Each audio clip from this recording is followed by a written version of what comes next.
600 million people in Africa currently lack access to electricity. Despite Africa having abundant renewable energy potential, countries are being pressured to expand the production of fossil fuels for export despite the conflict and ecological harm production has created without delivering economic benefits to most people. There is a growing grassroots movement to resist expansion and to promote a just transition in the region which the Fossil Fuel Treaty is a part of. Now back to my co-host Nick Nuttall. He's ready to host a panel with several environmental experts and leaders from Africa. And we'll hear their thoughts on how Africa can phase out its fossil fuels. So over to you, Nick. Thanks very much indeed, and greetings to Stockholm. Yeah, we've got some wonderful guests here as part of this kind of series we're doing on the Fossil Fuel Non-Proliferation Treaty, here looking very much at developing countries and renewable energy as a way of substituting for fossil fuels, of course. I've got with me Sebla Samuel. She is an Ethiopian-Canadian community organizer and climate justice campaigner based in Addis Ababa. She's head of Africa campaigns and advocacy for the Fossil Fuel Non-Proliferation Treaty. Great to see you. I've got Eric Njuguna. Fantastic. All right, thank you. A Nairobi-based youth climate justice organizer fighting for a just and equitable fossil-free future. And she is a youth champion of the Fossil Fuel Non-Proliferation Treaty. Welcome. Nice to see you. And then we also have Fadel Kaboub, senior advisor of PowerShift Africa. And Fadel is an associate professor of economics at Denison University and the president of the Global Institute for Sustainable Prosperity. We met each other in New York, I think, when we were doing something with Earth for All. So very good to see you too. And last but not least, I also have Dean Bekomuzi Beheba. Bebe. Okay, good. Thank you for clearing that up. Campaigns lead with PowerShift Africa. He's also a co-facilitator of Don't Gas Africa, a campaign led by African civil society to ensure Africa is not locked into fossil gas production. Fadel, please share an overview with us on the status of fossil fuel production and impacts in Africa versus renewable energy production and potential.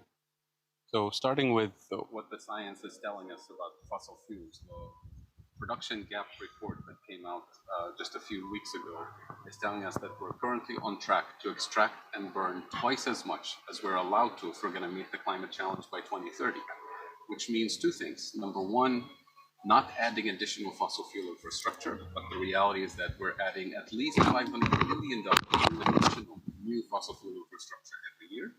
Number two, what the production gap is suggesting is that we should have a plan to rapidly phase out fossil fuels.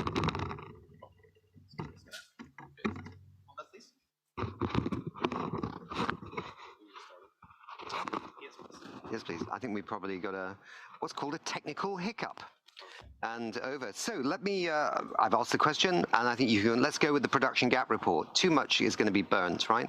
So production gap report is telling us that we're on track currently to extract and burn twice as much as we're allowed to by 2030, which means two things need to happen. Number one, not adding additional fossil fuel infrastructure, but the reality is that we're adding at least $500 billion of new infrastructure every year. And number two, we need to sit down and negotiate a fossil fuel phase-out plan with a just transition framework that delivers on the equity front, on the transition front. So that's the science and the reality, unfortunately. Yeah. In terms of Africa's potential is the largest potential of renewable, solar, wind, geothermal, tidal energy, the largest potential on the planet. And yet, when you look at the investments that are going into renewable energy globally, only 2% is coming to Africa.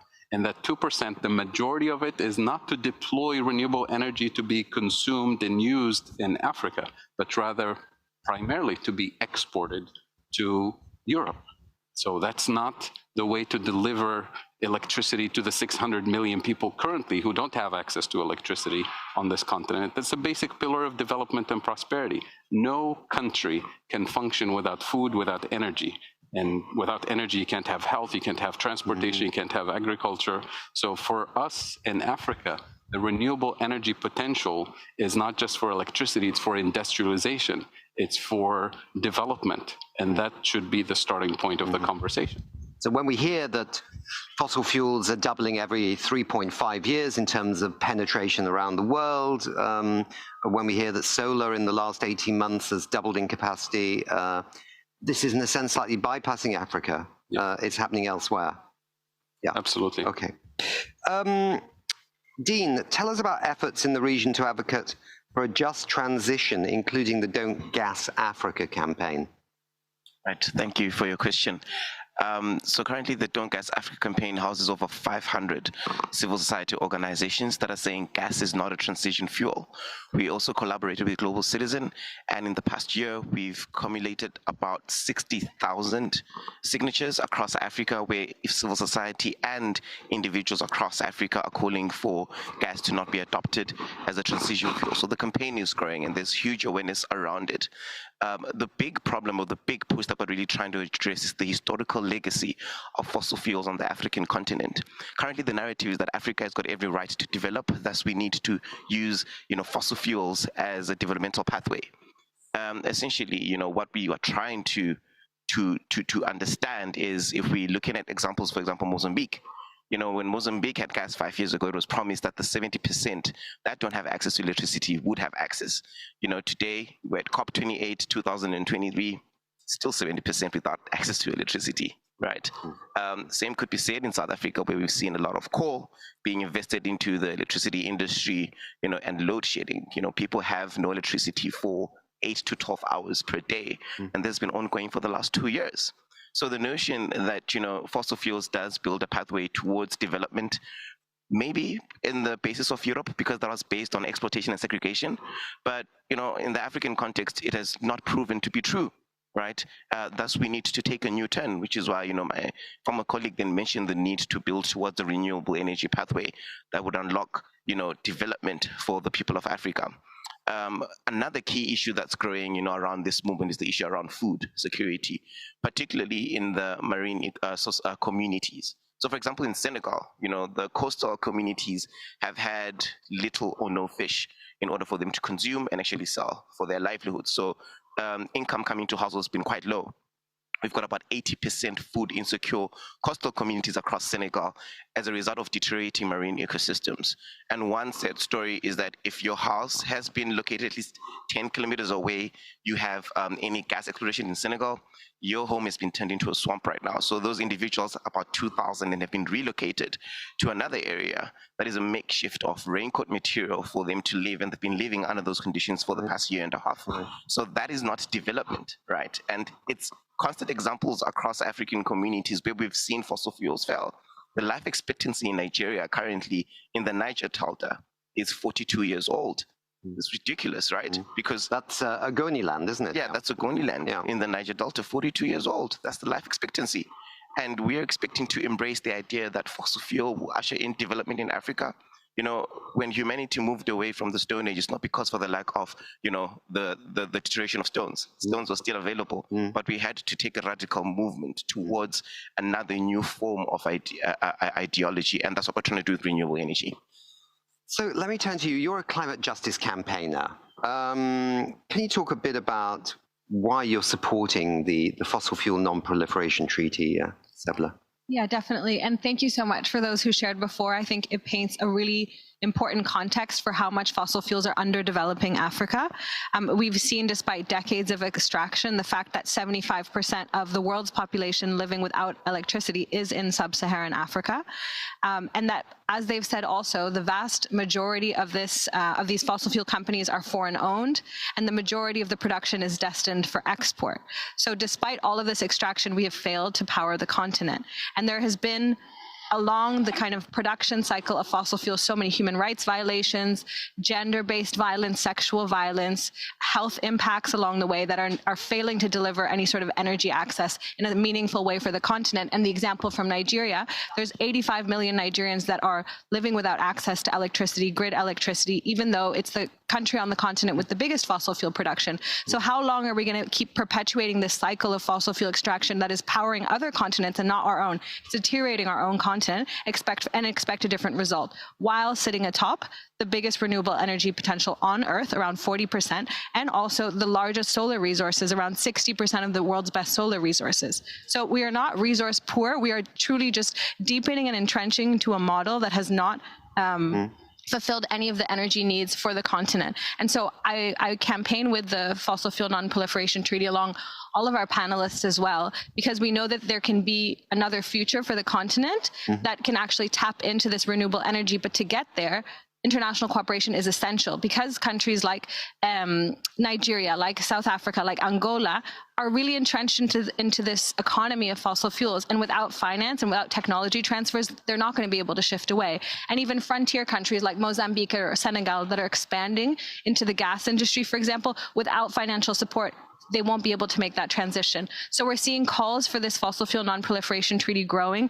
Even we started COP with 8 countries supporting, now we're at 11 countries supporting. And one of them is a major fossil fuel producer, Colombia, which exports a lot of oil and coal. But even they are seeing that the future is heading towards renewables, and to get there, they need this international support.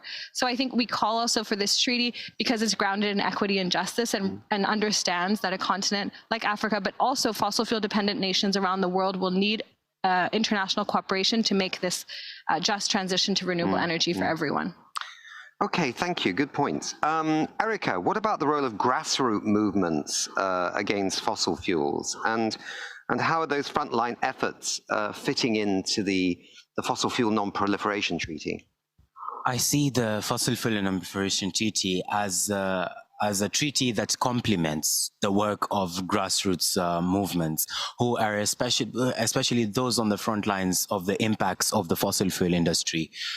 Because lots of, for instance, in Uganda with the East African crude oil pipeline, communities are losing their own lands to construct the pipeline, the 1,200 kilometer pipeline, for oil that is not even going to be used in Uganda. Most of it is for export to European countries, and that's the larger context into which oil and gas infrastructure is in the African continent. It's always oriented around European economic growth. And so I see it as complementing, because they're pushing for no new oil and gas infrastructure. And that is the same thing that the treaty is pushing for, no new oil and gas infrastructure. And also when we talk about, I think many health experts have endorsed the Fossil Fuel and Proliferation Treaty, and it complements the work of grassroots communities, because, for instance, Dean has talked about the impacts of Shell in the Niger Delta. Communities are getting different types of cancers because of oil spills on their lands, right? So it complements, and that is why health experts have come together and have highlighted the need of the Fossil Fuel Non-Proliferation Treaty. It's also beneficial for Africa's economy, noting that many African countries are debt-ridden, and with the Fossil Fuel Non-Proliferation Treaty, we're calling for more finance to support renewable energy infrastructure in Africa, which should be people-led, because we're not moving from the same system, big oil to big renewables, right? Whilst big companies are making profits amidst an energy crisis where people have to choose between heating or eating, right? And that is why we need a different business model, so a community-led renewable infrastructure model, so that profits are reinvested back into the community. And that is if they're profits, because we are also rejecting the privatization and commodification of renewable energy infrastructure. Two questions then. One is, as activists in this area, do you find that there is suspicion or even violence against what you're trying to achieve among, say, governments or local authorities or the business sector? I mean, we heard just the other day the number of environmentalists protesting against lots of things, deforestation, fossil fuels, but the numbers of people being attacked who are doing this, you know, expressing their free speech, their freedom to protest, are being really badly harmed in some places. Is that a factor? Anybody? Yeah, definitely. I think it's a big factor. I mean, during the Global Day of Action during New York Climate Week, we had actions across the world, and we had like 7 Ugandan activists, student activists that were arrested because they were freely expressing their need for a renewable energy system in Uganda, and they were thrown right into prison, right? Earlier on this year, with community activists in Senegal, we mobilized and we were saying no to BP. What actually happened is BP called in, on the government, and the government sent in soldiers who actually destroyed boats of fishermen and also harassed the community. The same people that elected, the government to protect them, had their liberties taken away and had their freedoms taken away just because they just wanted to eat. Right. And these are some of the examples where we've seen oppression really largely, and which is why it's very important to mention that when it comes to climate justice issues, when we mean climate justice, there's no reason we cannot improve on peace. There's no human rights without climate justice. There's no peace, there's no prosperity without climate justice, and that's why it's important. So what we're saying is, if we can go to renewables, if we can go to renewable energy, if we can do this, we can decentralize, democratize energy systems into the hands of the communities, and that then is no longer in the power of these large exporting fossil fuel companies who have one interest, which is to basically make profits at the expense of the people in the communities. Yes, Erica. Yes, those whose vested interests are going to be affected by our call for a system change are pushing back with militarization, policing our protests, reducing the democratic space, the civic space to protest. Dean has talked about the activists in Uganda who were arrested. In South Africa, Mama Fikile was killed as a result of fighting back against coal construction, and it's a pattern. But one thing I can assure you is that when you take one down, millions across the globe are going to stand up. Yes. Yeah. Very good point. It's not all bad, is it? I mean, there are some some countries in, I was going to say some countries in Kenya. There's only one country in Kenya. There are some countries on the African continent where actually it's not going so badly, right? Kenya has currently a surplus of renewable energy, a lot of geothermal electricity expanding, and the Lake Turkana wind farm, solar power coming there. No, you think everyone's nodding and saying Kenya's not a poster child. All right, tell me why. Yeah, I'm from Kenya, and I don't think Kenya is a poster child because of privatization of renewable energy. The Turkana wind power plant is 30% owned by BlackRock, the same company that invests in fossil fuels, and that's the same pattern. That's the same pattern with other renewable energy projects which are privatized. And in reality, for communities, it means very expensive electricity. Every Kenyan is complaining about privatization of renewable energy and how they cannot be able to afford electricity. Every month after month, it's becoming even higher. And now with the IMF in play, they have been pushing for privatization of production, distribution, and transmission, which is going to grow the prices of electricity even higher. And also, it's also not a model because of how indigenous people have been kicked out of their lands for geothermal projects. Yeah. Okay. So how is this going to then change? I mean, you need policies, but you do need investment, right? I mean, investment has to come in to countries. So if not BlackRock, who? How is this going to work? Who wants to take on? How do we fast track a currently not very attractive situation into another kind of situation?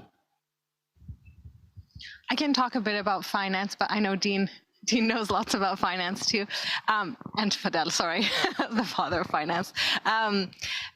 Currently around the finance for fossil fuels around the world, but also in Africa, dwarfs any sort of renewable energy financing. So countries from the G20 are putting 4 times more into fossil fuel financing than they are into renewable energy. So despite the fact that prices for renewable energy are falling, fossil fuels are disproportionately they're advantaged, and it's a false advantage that they receive by having huge public subsidies. So there's also a lot of calls to shift this finance. We don't need to be subsidizing something that's killing us and not delivering on our energy needs. We need to be subsidizing the solution. So there can be also a lot of shifts in public finance to come away from fossil fuels and towards renewable energy. So obviously it would be fantastic if overnight they just switched off the fossil fuel subsidy tap. But if we just take that out of it, there are in some countries in the world, despite fossil fuel subsidies, the investment in renewables is skyrocketing, in many parts of the world, Uruguay, for example, or in many of the richer countries, of course, in Europe. So how do we displace the fossil fuels, including with their subsidies, out of this market in Africa to bring renewables in? Where do we get the money from? Well, I mean, we have to look at the bigger picture here. Okay. We have the concept of a carbon budget that countries in the global north have exceeded. So they have a climate debt that they owe to the global south for this just transition that we're talking about. And when I owe you a debt, I'm supposed to pay you, right? I'm not supposed to give you a loan and demand profits from it. I'm not supposed to give you something as charity and demand that you give me part of your forest. I'm not supposed to give you a little bit of money and expect you to sell me clean electricity on favorable terms to me. You're just supposed to pay the debt.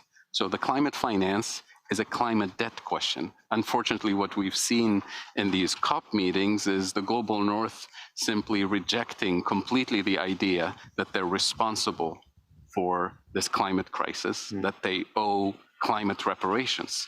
Instead, they're shifting it to the private sector. They're saying the private sector, investors from Wall Street, will figure out a way to generate climate finance. Well, Wall Street investors will do what Wall Street investors do, which is expect returns on their investment and engage in extractive economic practices. And that's not the way forward for Africa. That's not the way forward for the planet. So you're saying a direct transfer of funding from the rich countries of the north, so-called north. Funding and transfer of technology. Yeah. Right? Yeah. Like yeah. reparations. So without these prohibitively high interest rates and all these other things which act as blockers against the fast uptake of renewables, yeah? I just want to add on to what Fatah was saying, because the problem is, this has happened before, right? Debt cancellation. It's happened before in World War II, and Germany was transitioning and Europe was trying to build. The United States borrowed 5% of their GDP, for that, and debt was cancelled. And that was to the sum right now of around $2 trillion. So it's something that has worked, and it's something that can be implemented. The question is, why not Africa, right? And this also speaks to the structural systematic crises that we're also trapped in. Even with the economic activity that determines how we conduct ourselves, and even access to climate finance, was still being conducted by a system that was brought up by the Bretton Woods systems in 1945. When that was initiated, no African country was independent. That means that was constructed at a time when there was colonialism, inequality, segregation, and exploitation. Now, why have we allowed ourselves in the 21st century to still be governed by an institution that was actually created at a time when there was no democracy in Africa, there was no representation of African people? And that's where we have to tap into the underlying causes for us to begin to answer the wider macro level questions in order for us to access climate finance as well as to a large extent. Arika? Just to quickly add that the narrative that global north countries push is that no country can pay this much climate finance or can be responsible for it. But I think if history has taught us, when you look at how finance avail itself for wars under the fossil fuel industry through subsidies, history has shown us that it's not a lack of finance, but misplaced priorities. The finance is there, but they don't want to pay up. Exactly. I mean, I can't remember the numbers, but there are literally bucket loads of trillions of dollars sitting in mainly richer countries' bank accounts that people either saved or investors are just sitting on the sidelines in this particular moment in the world because of it's risk averse. This is money that could be deployed in a very interesting way around the world. But sometimes people, investors in the north that might have the money, and I'm not talking BlackRock, I'm talking all kinds of different institutions, pension funds, things like that, are always a bit nervous about Africa, right? They're worried about political risk, they're worried about other things. How do we overcome this mental block in many ways about Africa? Because it strikes me, with all the potential you have to actually contribute to lifting people out of poverty, bringing a new possibility for the continent of Africa and its people, it's very young people in many cases, and then your ability to contribute to the global efforts to fight climate change because of those natural resources, the sun and the wind. How do we break this relationship that the North has with Africa in terms of trust? I think it's a question of I think it's not a question of trust. Okay. It's a question of political will.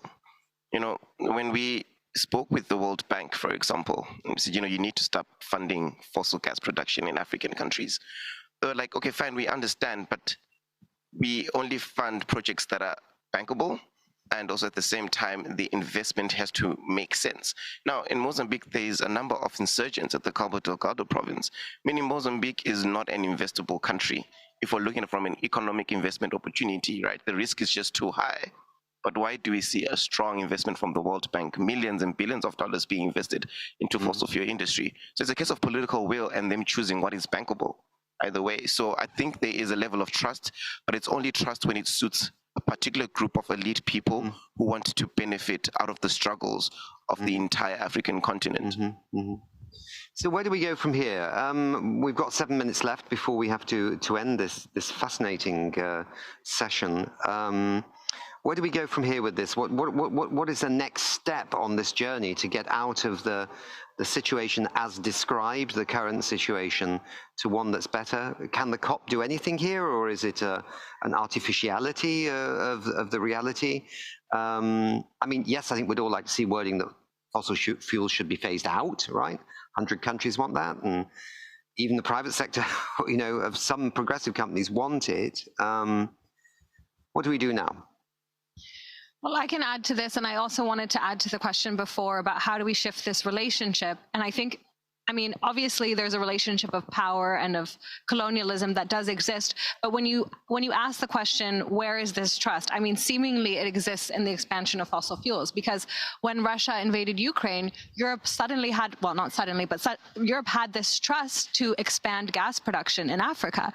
And so why is it then therefore possible to eye Senegal or to eye Mozambique or all these countries? Because it's to fulfill Europe's short-term energy needs. It's not for energy access on the continent. So if there is actually a switch, and it's around increasing energy access in Africa and not around fulfilling Europe's short-term energy needs, then the conversation shifts. That it's not about entrenching or locking in Africa to decades of fossil fuel extraction when the world is actually transitioning away and fossil fuel demand is set to decline.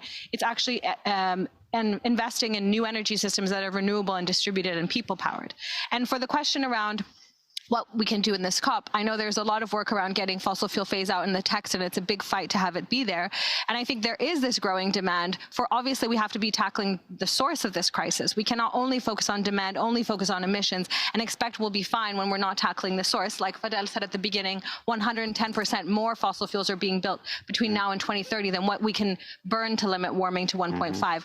So we need a binding plan to make this happen. And this is why the Fossil Fuel Non-Proliferation Treaty is a complementary, or can be a complementary initiative and mechanism to the Paris Agreement, because it tackles the root of the cause, the production and extraction of fossil fuels.